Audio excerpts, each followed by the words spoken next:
Hi sir. నమస్తే అండి. Sir, ఇప్పుడు ఎన్నికల రణరంగం ఏపీలో ఒక యుద్ధ వాతావరణాన్ని తలపిస్తుంది.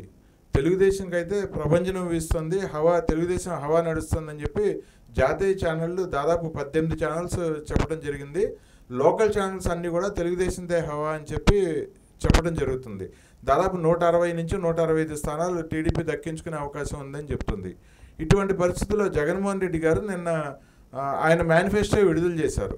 తెలుగుదేశం అయితే ఆల్రెడీ ఒక నెల రోజుల ముందు నుంచే ప్లాన్డ్గా సూపర్ 6 పథకాలతో పాటు వాళ్ళ విధానాలన్నీ ప్రకటించుకుంటూ వస్తున్నారు. బాబు గారు అద్భుతంగా ప్రజల్లోకి దూసుకెళ్ళాయి. కానీ ఇప్పుడు జగన్మోహన్ రెడ్డి ఆయన ప్రకటించిన మేనిఫెస్టో నిన్న చాలామంది ప్రజలు అలాగా ఆయన మేనిఫెస్టో ఏముంటుంది అని రాష్ట్ర ప్రజలందరూ ఎదురు చూడటం జరిగింది. ఆయన మేనిఫెస్టో నిన్న ప్రకటించారు. అందులో అయితే కంప్లీట్ ఒక నీరు లేని వాటర్ సీసా, ఖాళీ సీసా చూపించినట్టు తాగడానికి నీరు ఇస్తున్నారు ఆయన బాటిల్, అందులో చుక్క నీరు లేదు అన్నట్టుగా ఉంది ఆ మేనిఫెస్టో అంతా. ఆ బాటిల్ అయితే ఇస్తున్నాను, నీరు తాగండి అంటున్నారు కానీ అందులో చుక్క నీరు లేదు. అటువంటి మేనిఫెస్టో ఆయన ప్రజెంట్ చేశారని మనం కాదు, ప్రజలు కాదు అనుకుంటుంది. వైసీపీ నాయకులు కూడా అలాగే అనుకుంటున్నారు. వైసీపీ నాయకులు, వైసీపీ కార్యకర్తలు కూడా. సో ఈ పరిస్థితులు అన్నీ ఇలా ఉంటే ఈ మొత్తం 2 మేనిఫెస్టోల మీద మీ విశ్లేషణ ఎలా ఇస్తారు? జగన్మోహన్ రెడ్డి గారి మేనిఫెస్టో ఏంటి, వైసీపీ మేనిఫెస్టో, దాని గురించి మీ విశ్లేషణ ఏంటి చెప్పండి. ఒకటండి, ఈరోజు మీరు అడుగుతూ ఉన్నారు వైసీపీ మేనిఫెస్టో అని. జగన్మోహన్ రెడ్డి గారు ఇది తాను ఓడిపోతున్నాను అని చెప్పే ఒక రాజీనామా పత్రంలానే చూపించాడు. తన మొహంలో ఎక్కడ కల లేదు. ఏంటంటే నిస్పృహ, ఓటమి తాలూకు నిస్పృహ తన మొహంలో క్లారిటీ కనిపిస్తూ ఉంది. తనకు వచ్చిన ఇంటెలిజెన్స్ సర్వేలు కావచ్చు, అన్నిటిలో జగన్మోహన్ రెడ్డి పతనం మొదలైంది అని చూపిస్తూ ఉన్నారు. తన పతనాన్ని తాను చూసుకుంటూ ఇంకా ఏముందిలే మనం చెప్పినా ఇంకోట్లు వేస్తారు, జనాలు ఫిక్స్ అయిపోయిన తర్వాత ఇంకెందుకులే అని చెప్పి ఇటు దియేసాడు ఓపెన్గా. అదేంటంటే నాది కథ అయిపోయింది అన్నట్టు చూపించినట్టుంది. ఈ విధంగా జగన్మోహన్ రెడ్డి గారి పరిస్థితి ఉంది. ఇప్పుడు జగన్మోహన్ రెడ్డి గారికి తెలుగుదేశం పార్టీకి ఎందుకు ఇంత వ్యత్యాసం వచ్చింది? ప్రజలు ఎందుకు తెలుగుదేశం వైపు చూస్తున్నారు? ఈ మేనిఫెస్టో తర్వాత వైసీపీ ఇంకా పతనంలోకి వెళ్ళిపోయింది. ఈరోజు గుంతలోడేశాడు. ఇంకా మే 13వ తేదీ ఆయన దాంట్లో వేస్తారు, జూన్ 4వ తేదీ సమాధి గది వేస్తారు, వైఎస్ఆర్సీపీకి సమాధి గడి వేస్తారు. ఎలాగో చెప్పమంటారా? ఈరోజు రాష్ట్రంలో ఉండే అన్ని వర్గాల ప్రజలు తెలుగుదేశం వైపు చూస్తూ జగన్మోహన్ రెడ్డి గారి వైపు చూడలేదు. ఈరోజు జగన్మోహన్ రెడ్డి మేనిఫెస్టోలో ఏమన్నా పెడితే చూసుండే వాళ్ళేమో ప్రజలు. ఈరోజు జగన్మోహన్ రెడ్డి గారు కొత్తగా ఏం పెట్టలేదండి. మీరు గమనిస్తే అన్నీ ఉన్నవే, పాతవే, ఏది కొత్తగా పెట్టలేదు. మేనిఫెస్టోలో కూడా కొన్ని మోసాల గురించి చేశాడు. ఎవరు? ఈ జగన్మోహన్ రెడ్డి. ఏ విధంగా అంటే మీరు చూస్తే కొన్ని మేము ఇంత చేస్తాం అంత చేస్తాం అని చెప్పి ఆయన ఏమని చెప్పాడు తెలుసా? ఇప్పుడు 5 ఏళ్ళు ఇచ్చింది, మళ్ళీ ఇచ్చి 5 ఏళ్ళు కలిపి ఇంత ఇస్తామని చెప్పి ఆ విధంగా డబుల్ గేమ్ ఆడుతూ కొన్ని లెక్కలు పెట్టున్నారు మేనిఫెస్టోలో. అంటే ఇప్పుడు నాకు ఈ గవర్నమెంట్లో 5 ఏళ్ళలో 5,000 వచ్చింది అనుకున్నాం, నెక్స్ట్ ఒక 5,000 ఇస్తాడంట, 10,000 లబ్ధి అని చెప్పి మేనిఫెస్టోలో పెట్టున్నాడు. తీరా చూస్తే ఏంటంటే ఇప్పుడు 5,000, నెక్స్ట్ వచ్చే 5,000 కలిపి 10,000 అంట. అప్పుడు 10,000 కాదంట. అంటే ఈ విధంగా ప్రజలను ఎవరన్నా చూస్తే 10,000 ఇస్తాడేమో అన్న మైండ్ సెట్లోకి వెళ్ళిపోతారు. ఆ విధంగా మోసాలు, డ్రామాలు ఆడుతూ ఉన్నాడు.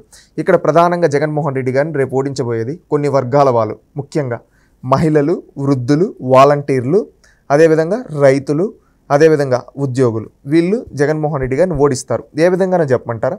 ఈరోజు రాష్ట్రంలో వృద్ధులు ఎంతమంది ఉన్నారండి? 62 లక్షల మంది ఉన్నారు. 62 లక్షల మంది. ఈరోజు 62 లక్షల మందికి జగన్మోహన్ రెడ్డి మోసం చేశాడు. ఏంటి, ఎలాగంటే చెప్పమంటారా? గతంలో 3,000 పెన్షన్ ఇస్తా అన్నాడు. 3,000 ఇవ్వకుండా 250 అని ఎన్నికలకు ముందు ఇచ్చాడు. ఇప్పుడు ఏం చెప్తున్నాడు తెలుసా? 5వ సంవత్సరంలో 3,500 ఇస్తా అంటున్నాడు. 500 పెంచుతా. ఇప్పుడు కాదు, 4 సంవత్సరాలు అయిపోయిన తర్వాత. అది లెక్కలేక 3,000 ఇస్తున్నట్టు లెక్క. అదే డబుల్ గేమ్. 3,500 అంటే అది జనాలకి ఇప్పుడు ఏమో అనుకుంటారు కదా, ఆ విధంగా డబుల్ గేమ్ అంటే రియాలిటీ ఏంటంటే 5 ఏళ్ళ తర్వాత ఇస్తా, 4 ఏళ్ళ తర్వాత అంటున్నాడు. దాని ఆ విధంగా చూస్తే ఇంకా 3,000 ఇస్తాడు. చంద్రబాబు నాయుడు గారు ఏమంటున్నారు? ఏప్రిల్ మంత్ నుంచే 1,000 ఇస్తాను మీకు, జూలైలో 7,000 వస్తుంది, మళ్ళీ ఆగస్ట్ నుంచి 4,000 ప్రతి నెల వస్తుంది అని చెప్తూ ఉన్నాడు. అంటే ఇక్కడ వృద్ధులంటే వయసు అయిపోయిన వాళ్ళు ఏమంటారు? ఈరోజు జరిగితే మా పూట గడిస్తే చాలు అనుకుంటారు. అలాంటి వాళ్ళు 4 ఏళ్ళ తర్వాత గురించి ఆలోచించరు. 4 ఏళ్ళ తర్వాత ఈ వృద్ధుల్లో చాలా మంది ఉండకపోవచ్చు. అదే ముందుగా అయితే 4,000 ఆ రోజు నుంచి అంతుంది. అందుకని 3,000 ఇచ్చేవాడు కావాలా, 4,000 ఇచ్చేవాడు కావాలంటే 4,000 ఇచ్చేవాడే కావాలనుకుంటారు. చంద్రబాబు నాయుడు గారు 4,000 ఇస్తా అంటున్నారు. సాలిడ్గా ఈ ఓట్లన్నీ చంద్రబాబు నాయుడు గారికి పడతాయి.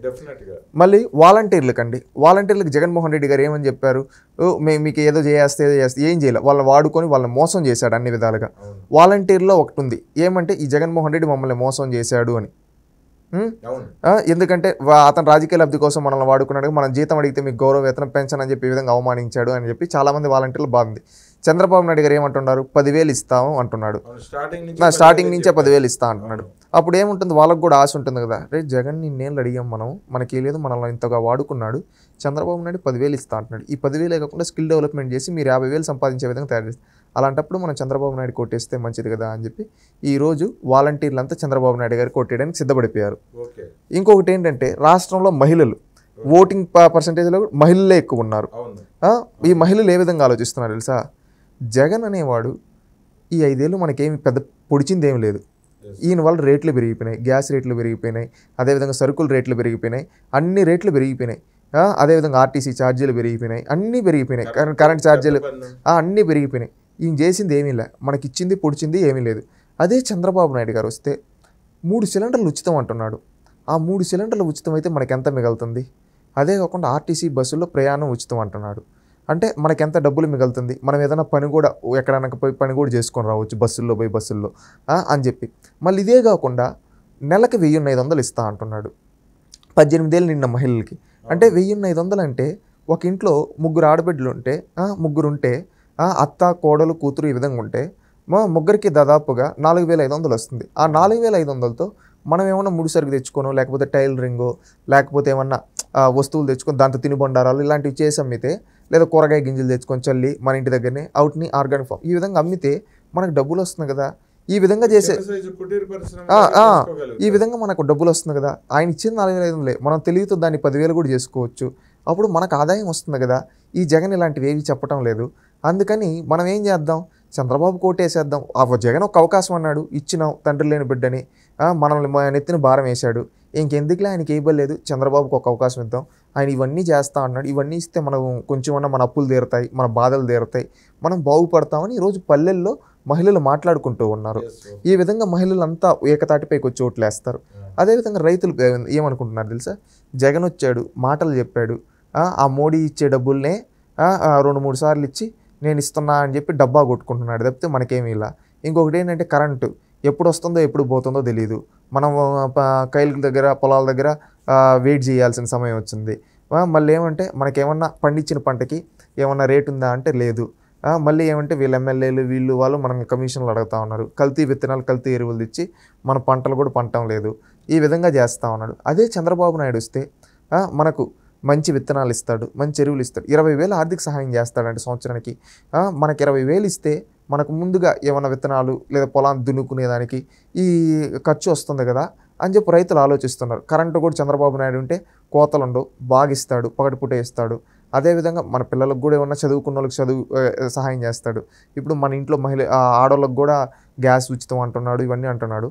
మనం కూడా జగన్ ఒక అవకాశం అడిగాడు, ఇచ్చాం, అయిపోయింది ఒక అవకాశం, ఇంక అవకాశం ఇవ్వబడలేదులే, జగన్కి ఎందుకు మనం ఓటేయడం, ఇంకా వాడు ఏం చేస్తాడు వచ్చినా ఇంకేం పెద్ద ఏం పుడవన కొత్తవి ఏం చెప్పడం లేదు. అవే అయితే మనం మార్పు కోరుకుంటే మారుతూ ఉంటే మనకు వాళ్ళకు కూడా భయం వచ్చి భయంతో చేస్తారు. అందుకని చంద్రబాబు నాయుడు ఇంత చేస్తా అంటున్నాడు కాబట్టి చంద్రబాబు నాయుడుకి అవకాశం ఇద్దాము అని చెప్పి రైతులు మాట్లాడుకుంటూ ఉన్నారు. ఇంక ఉద్యోగుల కథ అయితే ప్రత్యేకంగా చెప్పాల్సిన అవసరం లేదు. చంద్రబాబు ఉండేటప్పుడు మనకు ప్రతి నెల మొదటి రోజు జీతాలు ఇచ్చేవాడు, మనకు గౌరవం కల్పించేవాడు, మనకు మన చేత పని చేయించేవాడు, కానీ మనకు జీతాలు కరెక్ట్గా ఇచ్చాడు, మనకు గౌరవం ఇచ్చేవాడు. ఈ జగన్ వచ్చిన తర్వాత మనకు రావాల్సిన డిఏలు కరెక్ట్గా రావటం లేదు, జీతాలు కరెక్ట్గా రావటం లేదు. ఎన్ని రోజులు భరిస్తాం, 5 ఏళ్ళు భరించాం ఈ రాక్షసుడి వల్ల. మళ్ళీ ఈ రాక్షసుడు ఏమంటే మనతోనే తప్పుడు పనులు చేపించి మనల్ని కూడా జైలు పాలు చేసే విధంగా ఉన్నాడు.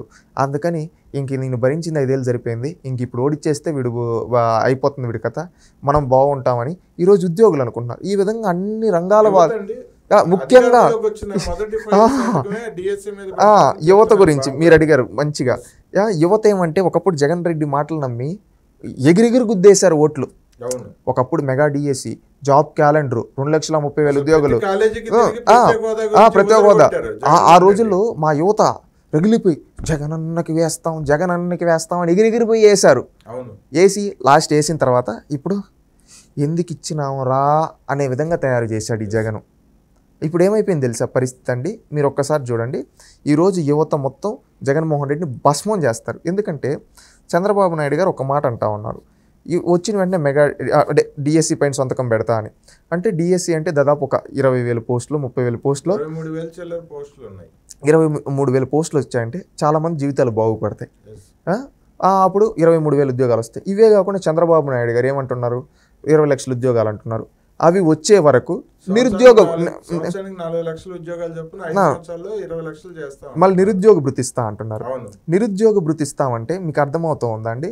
నిరుద్యోగ భృతి ఇస్తాను అని చెప్పాడంటే దాంట్లో ఏమంటే ఉద్యోగం రాని యువతకి వాడు కోర్స్ చేసేదానికో, లేదా వాడు కోర్స్ మెటీరియల్కో, లేదా వాడు ట్రైనింగ్కో, వాడు ఏదైనా అప్లికేషన్ వేసుకునేదానికో డబ్బులు ఉపయోగపడుతుంది. ఇంట్లో వాళ్ళని అడగాల్సిన అవసరం లేదు. అందుకని యూత్ అంతా ఏం ఆలోచిస్తున్నారు తెలుసా, జగన్కి ఇచ్చాం, ఏం చేసినాడు, కంపెనీలు తరింగొట్టాడు, ఇవి బూతులు మాట్లాడడానికి ఏం చేయ, మనకు ఉద్యోగాలు తెచ్చే అంత సత్తా లేదు ఇతనికి. అందుకే చంద్రబాబు నాయుడుకి ఇస్తే చంద్రబాబు నాయుడు కంపెనీలు తెస్తాడు, మనకు ఉద్యోగాలు ఇస్తాడు. అదే కాకుండా నిరుద్యోగ భృతి కూడా ఇస్తా అంటున్నాడు. అప్పుడు మనం ఇంట్లో మన అమ్మ నాన్న అడగాల్సిన అవసరం లేదు. మనకే ప్రతి నెల 3,000 వస్తే మనం ఏదైనా ఖర్చు పెట్టుకుంటాం.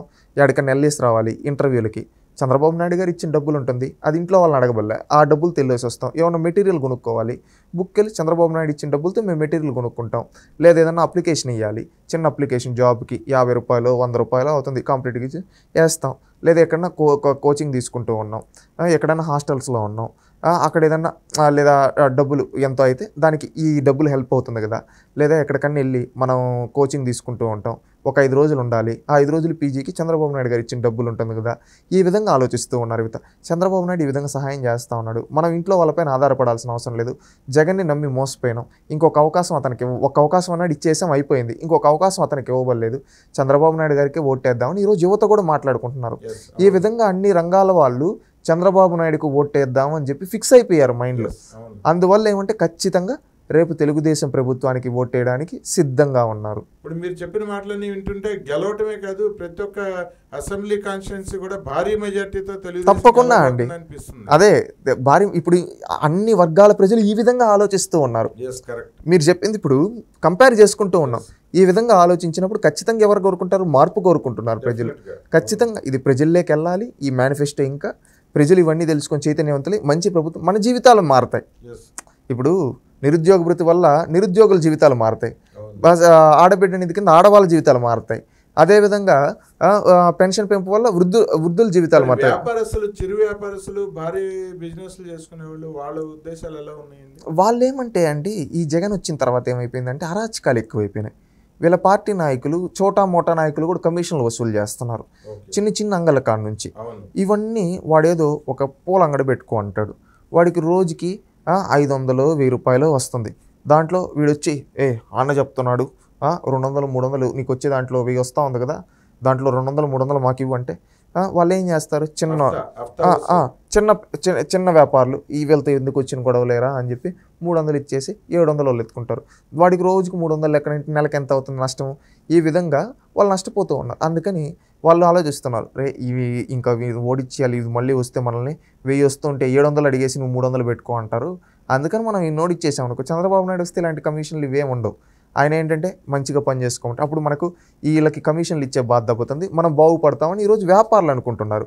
ఈవెన్ రియల్ ఎస్టేట్ వాళ్ళు కూడా చంద్రబాబు నాయుడు గారు వస్తే భూముల వాల్యూలు పెరుగుతాయి, మన జీవితాలు మారుతాయి, అదేవిధంగా అందరికీ జీవన ప్రమాణాలు మారుతాయి. వీడుంటే అరాచకం చేసి ఆ భూములు కూడా వీళ్ళోనే దోచుకుంటారు బెదిరించి ఇంకా అని చెప్పి అన్ని రంగాల వాళ్ళు ఆలోచిస్తూ ఉన్నారు.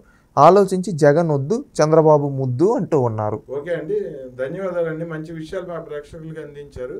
మరో వీడియోలో మిమ్మల్ని కలుసుకుంటాం. Thank you.